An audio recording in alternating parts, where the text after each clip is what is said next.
મિત્રો આપણે ગઈકાલથી આદેશની રીત ચાલુ કરી છે. તો આપણે પહેલો દાખલો જોયો હતો, તો બીજો દાખલો આપણે આજના વિડીયોમાં જોવાના છે. તો વિડીયો ચાલુ કરતાં પહેલાં હજી ચેનલને સબસ્ક્રાઈબ ના કરી હોય તો જલ્દીથી ચેનલને સબસ્ક્રાઈબ કરો અને નોટિફિકેશન પર ક્લિક કરો કે જેથી કરીને આપણે કોઈ પણ વિડીયો મૂકીએ તો સૌથી પહેલાં તમારી પાસે આવે. તો આજનો વિડીયો ચાલુ કરીશું.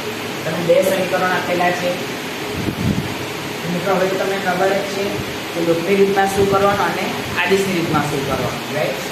તો આ પહેલું સમીકરણ, આ બીજું સમીકરણ. તો પણ હું કહીશ જ્યાં સુધી આપણે લોક અને આદેશની રીત કરીશું ત્યાં સુધી તમને દરેક દાખલામાં કહેતો રહીશ કે લોકની રીતમાં શું કરવાનું અને આદેશની રીતમાં શું કરવાનું. તો ચલો હવે આ દાખલા આપણે આદેશની રીતે કરવાનો છે. તો આદેશની રીતમાં શું કરવાનું? કાં તો સમીકરણ 1 માંથી x કાં તો y ને કરતા બનાવો, કાં તો સમીકરણ 2 માંથી x કાં તો y ને કરતા બનાવો. જો તમે સમીકરણ 1 માંથી x કાં તો y ને કરતા બનાવો છો તો એની વેલ્યુ શેમાં મૂકવાની? સમીકરણ 2 માં. અને સમીકરણ 2 માંથી x કાં તો y ને કરતા બનાવો છો તો એની વેલ્યુ શેમાં મૂકવાની? સમીકરણ 1 માં. તો સમીકરણ 2 માંથી x ને કરતા બનાવું છું એટલે પહેલા તો સમીકરણ 2 લખીશ, પછી એમાંથી x ને કરતા બનાવીશ એટલે માટે x બરાબર 1 પ્લસ y. તો મેં સમીકરણ 2 માંથી x ને કરતા બનાવ્યા છે તો એની વેલ્યુ શેમાં મૂકી? સમીકરણ 1 માં.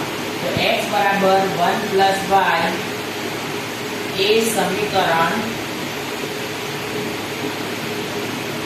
1 માં મૂકતા 1 plus y plus y is equal to 15.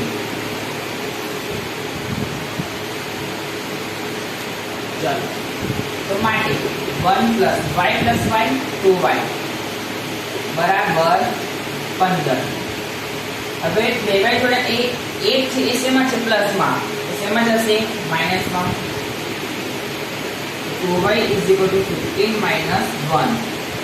Therefore 2y is equal to 15 minus 1 તો 14.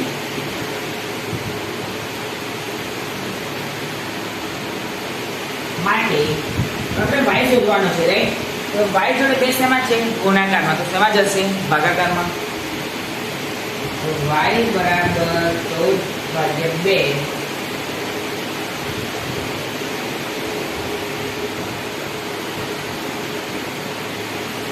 તો માટે y બરાબર 7. ચલો આટલી ખબર પડી. y બરાબર 7 એ શેમાં મૂકવાના? તો y બરાબર 7 આપણે જે આ x સ્વરૂપ બનાવ્યું છે એમાં મૂકવાના. તો લખીશું કે y બરાબર 7 એ x બરાબર 1 પ્લસ y માં મૂકતા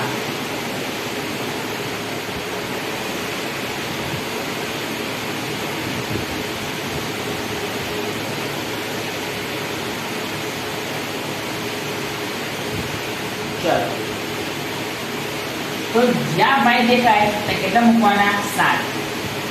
તો x બરાબર 1 plus 7 x is equal to 8. x બરાબર 8. તો x અને y મળી ગયા આપણને આવ્યા, રાઈટ? તો લખીશું કે આમ આપેલ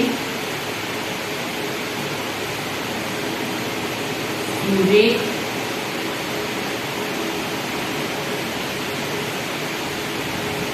સમીકરણ યુગ્મનો ઉકેલ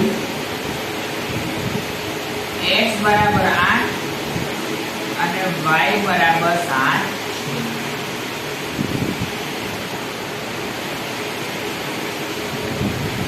તો મિત્રો આજના વિડીયોમાં આટલું જ. કાલે ફરી એક નવા વિડીયો સાથે મળીશું.